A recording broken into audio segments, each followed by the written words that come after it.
Four business growth ઉપર marketpatent.org દ્વારા 17મો આંતરરાષ્ટ્રીય સેમિનાર યોજવામાં આવ્યો હતો।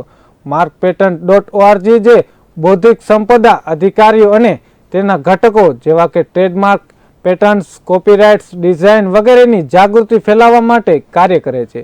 તો તેણે 10મી અને 11મી ફેબ્રુઆરીના રોજ 2 દિવસનો ઇન્ટરનેશનલ પ્રોપર્ટી રાઇટ્સ પર તેના 17મા ઇન્ટરનેશનલ સેમિનારનું આયોજન કર્યું છે। આ વર્ષની theme IP powerhouse four business growth છે, જ્યાં ઇન્ડિયન ડ્રગ્સ મેન્યુફેક્ચર્સ એસોસિએશનના રાષ્ટ્રીય અધ્યક્ષ અને સાગા લાઇફલાઇન્સ લિમિટેડના મેનેજિંગ ડિરેક્ટર ડોક્ટર વિરાંચ શાહ પ્રથમ દિવસે એટલે કે 10મી સેમિનારમાં મુખ્ય અતિથિ તરીકે હાજર રહ્યા હતા। આ આખી જર્નીમાં પેટન્ટ્સ એક બહુ મહત્ત્વનો સપોર્ટ આપી રહ્યું છે। સારા ઇનોવેશનને, સારા રિસર્ચને, સારા પેટન્ટ રાઇટર્સની, સારા લોયર્સની જરૂર પડે છે। તો આખી જર્નીમાં, આ ભારતની જર્નીમાં આપણા જે પેટન્ટ્સના એટોર્નીઝ છે, લોયર્સ છે, જે ઇન્ડસ્ટ્રીને, ઇકોનોમીને, દેશને સપોર્ટ કરી રહ્યા છે, તેને આજે અહીંયા ભેગા કરવાનો એક સરસ અભિગમ છે।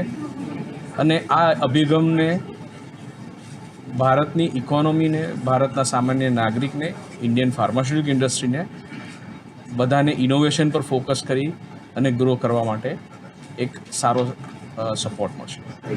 માર્ક પેટન્ટ એક ઓર્ગેનાઇઝેશન છે, એમાંથી પેટન્ટ ફાઇલ નથી થતી, બટ અમે એક અવેરનેસ પ્રોગ્રામ જનરેટ કરીએ છીએ કે જેનાથી ઇન્ડસ્ટ્રીઝને ખ્યાલ આવે કે પેટન્ટ એટલે શું, પેટન્ટનો ફાયદો શું, અને એક જે વેસ્ટર્ન અપ્રોચ છે કે તમારે ક્યાંય બી એક્સપોર્ટ કરવી હોય તમારી પ્રોડક્ટ, તો ઇટ ઇઝ નોટ નેસેસરી કે તમારે ત્યાં પોતે મેન્યુફેક્ચરિંગ યુનિટ નાખવું પડે કે તમારે ફિઝિકલી ત્યાં પ્રોડક્ટ મોકલવી પડે। એક ફક્ત પેટન્ટ જે તમારે મગજની એક ડેવલપ થયેલી પ્રોપર્ટી છે, એક ઇન્ટેલેક્ચ્યુઅલ પ્રોપર્ટી છે, એ તમે ફક્ત ત્યાં જો રજિસ્ટર કરાવો અને ત્યાંની કંપનીને ફક્ત તમે લાઇસન્સ આપો તો યુ કેન જનરેટ, તમે સેમ રેવન્યુ ત્યાંથી બી પણ જનરેટ કરી શકો છો। ત્યાંનું ભારતનું એક લેન્ડમાર્ક રહ્યો છે।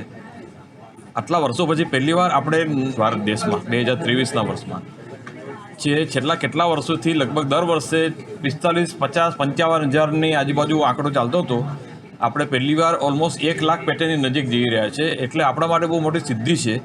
અને આ પેટન્ટ એક ખાલી નંબર નથી, આપણે ડૉક્ટર વિરેનજી સાહેબે કીધું પ્રમાણે એક પેટન્ટ એટલે એક ઇનોવેશન, દરેક પેટન્ટની પાછળ એક સંશોધન લાગેલું છે અને સંશોધન વગર દુનિયા કે ભારત દેશ આગળ જઈ ના શકે। એટલે હવે આપણે જે વિકસિત ભારતની વાત ચાલે છે એમાં એક પેટન્ટ થઈને આવ્યું છે। 90,000 પેટન્ટ એ નાની વસ્તુ નથી। આપણે કહીએ કે અમુક દેશો વધારે કરે છે, આપણે નથી જવાનું, આપણે કેટલા આગળ વધી રહ્યા છે પેટન્ટના ફિલ્ડમાં, અને કોણ પેટન્ટ ફાઇલ કરાવે છે? એ પેટન્ટ એવા લોકો ફાઇલ કરાવે કે જે લોકો ખરેખર બિઝનેસને, ઇન્ડસ્ટ્રીમાં આગળ વધવા માગે છે, એના પેટન્ટ ફાઇલ થાય છે। એટલે આ એક આપણે નોંધ લીધી જોઈએ કે હવે આમાંથી પાછળ નથી જવાના, આગળ જ જવાના છે।